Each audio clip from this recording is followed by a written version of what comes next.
샬롬 금천반석교회 성도 여러분, 2025년 2월 19일 수요일 반셈을 시작합니다. 오늘 본문은 누가복음 5장 1절부터 11절까지의 말씀입니다. 제5장. 무리가 몰려와서 하나님의 말씀을 들을새 예수는 게네사렛 호숫가에 서서 호숫가에 배 두 척이 있는 것을 보시니 어부들은 배에서 나와서 그물을 씻는지라. 예수께서 한 배에 오르시니 그 배는 시몬의 배라. 육지에서 조금 떼기를 청하시고 앉으사 배에서 무리를 가르치시더니 말씀을 마치시고 시몬에게 이르시되, 깊은 데로 가서 그물을 내려 고기를 잡으라. 선생님, 우리들이 밤이 새도록 수고하였으되 잡은 것이 없지만은 말씀에 의지하여 내가 그물을 내리리이다. 그렇게 하니 고기를 잡은 것이 심히 많아 그물이 찢어지는지라. 이에 다른 배에 있는 동무들에게 손짓하여 와서 도와달라 하니 그들이 와서 두 배의 채움에 잠기게 되었더라. 시몬 베드로가 이를 보고 예수의 무릎 아래에 엎드려 이르되, 주여, 나를 떠나소서. 나는 죄인이로소이다. 이는 자기 및 자기와 함께 있는 모든 사람이 고기 잡힌 것으로 말미암아 놀라고 세베대의 아들로서 시몬의 동업자인 야고보와 요한도 놀랐습니다. 예수께서 시몬에게 이르시되, 무서워하지 말라. 이제 후로는 내가 사람을 취하리라. 그들이 배들을 육지에 대고 모든 것을 버려두고 예수를 따르니라. 오늘은 가장 귀한 것이라는 제목으로 함께 말씀 나누겠습니다. 아마 오늘 출근길에 이 반셈을 들으시는 분들도 있을 것입니다. 만약 여러분이 몸담고 있는 그 분야에 목사인 제가 이러쿵저러쿵 조언을 한다면 여러분은 어떻게 받아들이시겠습니까? 아마 코웃음 칠 것입니다. 왜냐하면 여러분의 전문 분야에 경험도 없는 제가 조언한다는 게 말이 안 되기 때문입니다. 저는 자녀가 없습니다. 그런데 제가 오찬희 목사님에게 육아는 이렇게 해야 되고 아들은 이렇게 키워야 돼 라고 조언한다면 이게 얼마나 웃기는 상황입니까? 이 사람의 경험치라는 게 무섭습니다. 무시할 수가 없습니다. 오늘 본문에 시몬이 등장합니다. 우리가 잘 아는 베드로입니다. 그의 직업은 다 아시죠? 어부입니다. 그것도 초짜 어부가 아니라 베테랑 어부입니다. 날씨와 파도만 봐도 오늘은 이 정도 잡히겠다 알 정도일 것입니다. 그는 오랜 세월 이 그물질로 먹고 살았습니다. 그런데 하루는 밤새 그물질을 해도 물고기 한 마리를 잡지 못한 것입니다. 그럼 베드로 앞에 예수님이 나타나서 조언을 합니다. 4절을 제가 다시 읽겠습니다. 말씀을 마치시고 시몬에게 이르시되, 깊은 데로 가서 그물을 내려 고기를 잡으라. 예수님이 베테랑 어부 앞에서 조언을 합니다. 그런데 문제는 예수님은 어부가 아니라 직업이 뭐죠? 목수입니다. 망치질하는 목수가 평생을 그물질했던 어부 앞에서 이렇게 그물을 내려라 라고 조언하고 있습니다. 이게 얼마나 웃기는 장면입니까? 어부인 베드로는 아무리 이해하려고 해도 이 상황이 이해되지 않습니다. 자기의 짬바가 몇 년입니까? 어부의 경험치가 있습니다. 짬밥이 있습니다. 그런데 물고기의 물자도 모르는 목수 예수가 그물을 깊은 곳에 내리라고 합니다. 그리고 베드로는 예수님의 말씀에 순종하기에는 여러 장애물들이 있었습니다.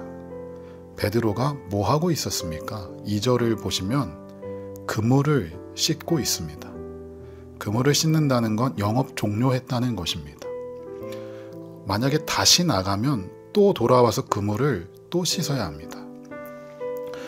카페에서 일하는 사람들이 제일 싫어하는 상황이 있다고 합니다.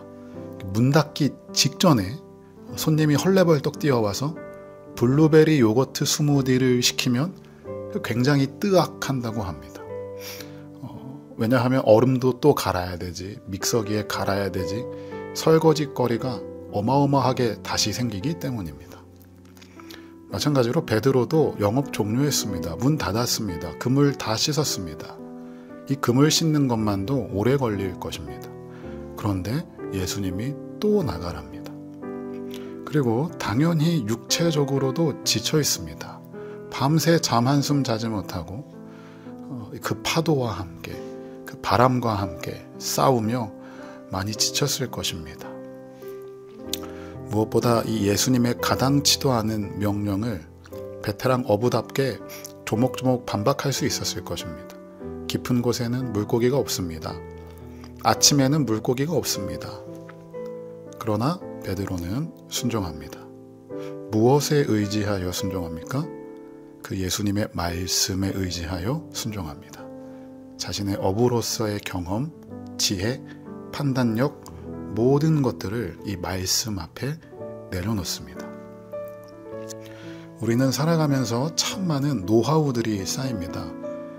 인생 살면서 부딪히고 경험하면서 나만의 빅데이터가 쌓입니다. 그리고 그 데이터에 의해서 앞으로는 이렇게 결정해야겠다. 앞으로는 이런 상황에선 이런 선택을 해야겠다.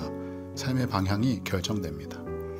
때로는 내가 경험이 없으니 경험이 이미 있는 사람들의 말에 귀를 기울이기도 합니다.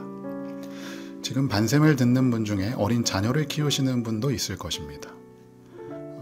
이제 학교 보낼 때 되면 학교는 여기에 보내야 돼. 학원은 여기 보내야 돼. 이 선생님한테 배워야 돼. 이 과목은 꼭 해야 돼. 여러 가지 정보와 데이터들 앞에서 어떤 선택을 해야 하나, 어떤 결정이 잘한 결정일까 고민이 될 것입니다. 그러나 여러분, 우리 그리스도인은 하나님의 인도하심에 전적으로 의탁하고 순종하는 훈련을 해야 합니다. 우리의 경험이 말씀보다 앞설 수 없습니다. 아무리 세상의 모든 사람이 이게 맞다라고 해도 말씀이 틀리다고 하면 틀린 것입니다. 모든 사람이 가지 말라고 해도 말씀이 가라고 하면 가는 것입니다. 말씀 앞에서 나의 경험, 데이터, 정보, 모든 것들을 내려놓고 말씀에 순종할 수 있어야 합니다. 여러분은 말씀을 귀하게 여기십니까? 아니면 여러분들의 경험치와 짬밥과 데이터들을 귀하게 여기십니까? 그리고 말씀을 귀하게 여겨서 나의 데이터와 나의 경력, 나의 경험보다 말씀에 순종할 수 있는 저와 여러분 되시길 주님의 이름으로 축복합니다.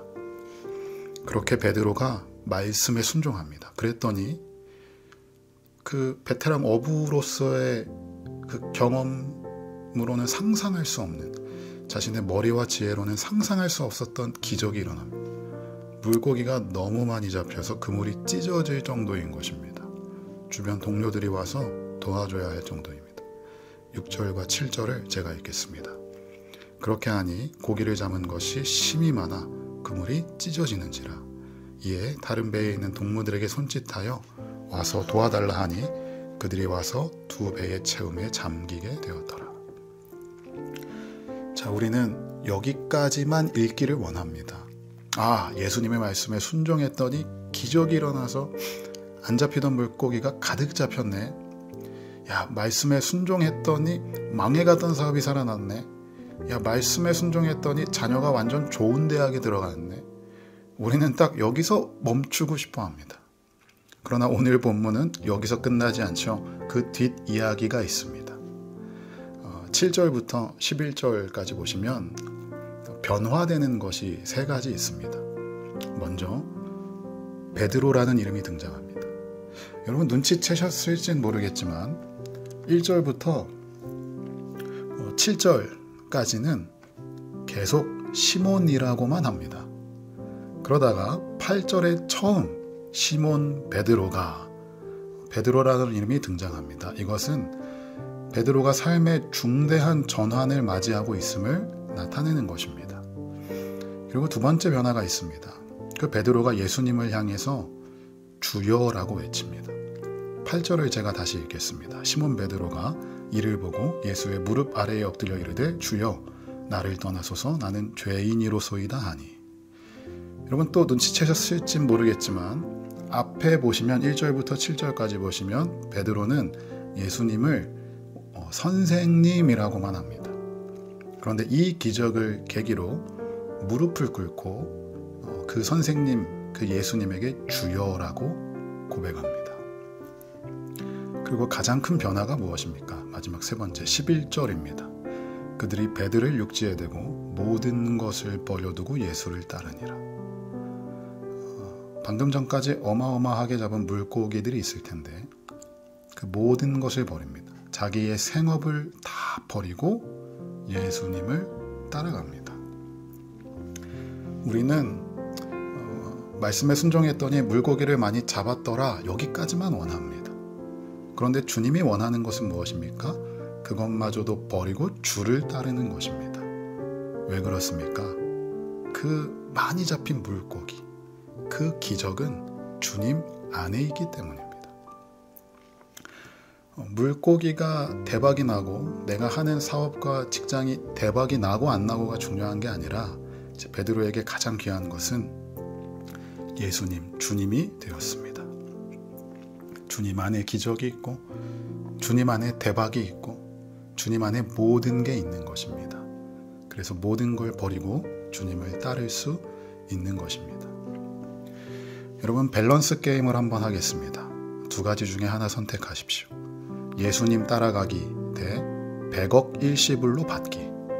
여러분, 무엇을 선택하시겠습니까?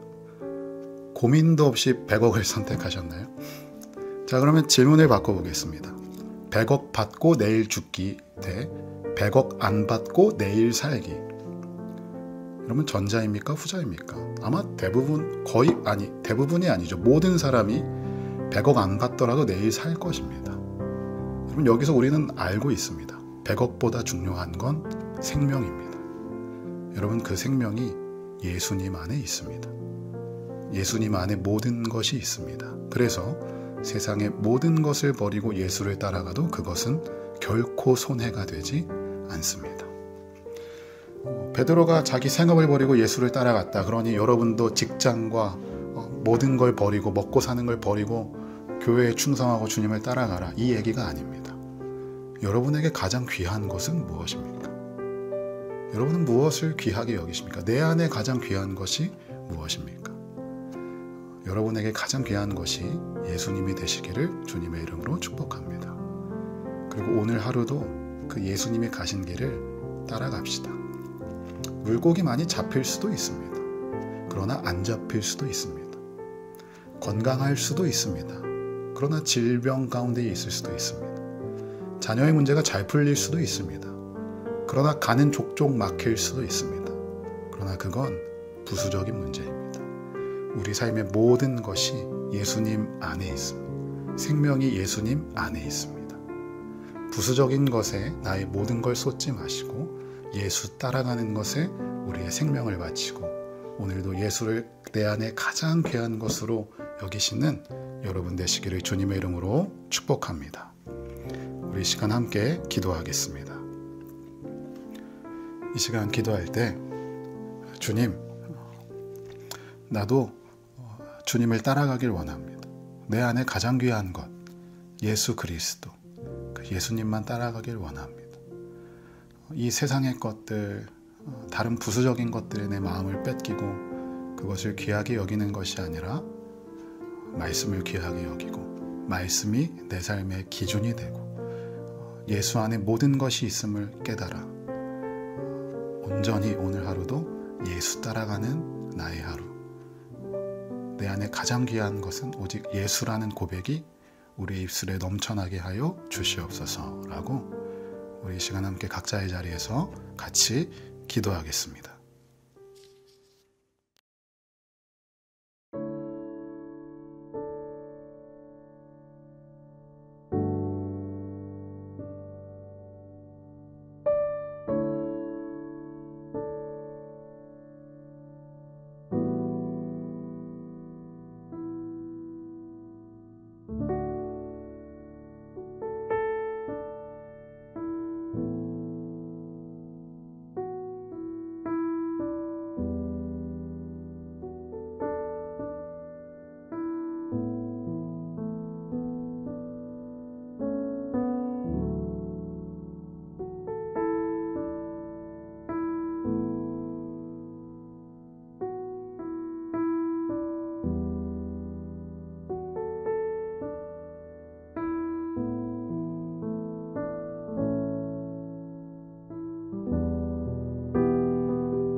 하나님 감사합니다. 오늘도 우리에게 새날 허락하여 주시고 또 아침에 눈을 뜨게 하여 주시고 또 우리 각자의 직장으로 또 사업장으로 또 각자의 일터로 또 일을 하러 갈 수 있게 주께서 깨워주시고 밀어주시니 감사합니다.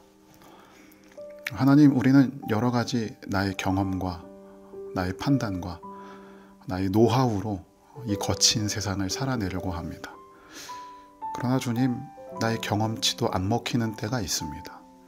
나의 이 짬밥도 도무지 쓸모가 없을 때가 있습니다. 그래서 나보다 더 경험이 많은 사람들의 말을 듣기도 하고 그들의 말에, 데이터에, 정보에 휩쓸리기도 합니다. 그러나 주님, 우리가 말씀을 더 귀하게 여기기를 원합니다. 말씀이 내 삶의 기준이 되게 하시고 말씀이 가라고 하면 가고 말씀이 멈추라고 하면 멈출 수 있는 그 믿음을 우리에게 허락하여 주시옵소서. 무엇보다 내 안에 가장 귀한 것이 예수 그리스도가 되기를 소망합니다. 예수를 따라가고 예수 안에 생명이 있음을 알아 하나님, 부수적인 것들, 이 땅의 허무한 것들에 내 마음 다 뺏기고 신경을 빼앗기고 그것 때문에 낙심하고 두려워하고 허둥지둥 사는 것이 아니라 예수 안에 모든 것이 있음을 깨닫고 예수 안에 생명이 있음을 알아 예수님만 따라가는 우리의 인생 되게 하여 주시옵소서. 오늘 하루도 우리의 이 결단, 예수를 가장 귀한 것으로 여기고 예수를 따라가기로 결심한 이 결단이 우리 삶 가운데 나타나게 하여 주시고 우리는 연약합니다. 부족합니다. 그러니 주께서 오늘 하루도 우리를 붙들어 주시어서 오늘 우리의 일상 가운데 하나님 나라를 살아내는 우리 모든 금천반석교회 성도님들 다 되게 하여 주시옵소서. 감사드리며 예수님의 이름으로 기도합니다. 아멘.